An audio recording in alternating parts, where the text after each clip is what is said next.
zvamanje manje aiwa tavi mhaka ari kutoda ari kuve achiexposa every detail aiwa yaanoona kuti yakaitika muperiod yakaonekwa kunzi vanhu vazhinji munyika yezimbabwe vakashungurudzwa uye vakachema-chema aiwa vakarasikirwa nevadikanwi vavo panguva inoyo achiexposa some other details anoonekwa kunzi some of the people they might not know about that information.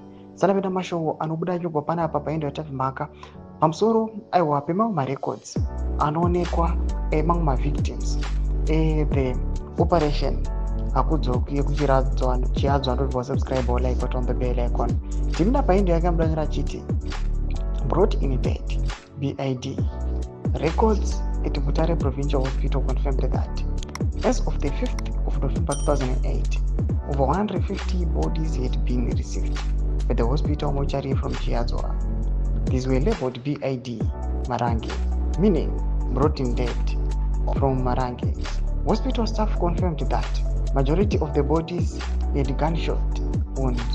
As of the 3rd of December 2008, 78 bodies from Chiadzwa Diamond Fields were still awaiting collection from the mortuary.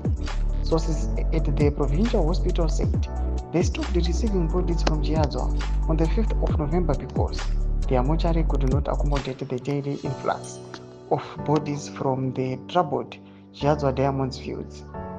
Some bodies were taken to Old Mutare Mission Hospital mortuary, while others were kept at Sakuba District Hospital and private funeral palace in Mutare, awaiting collection by relatives or papers burial if relatives do not turn up.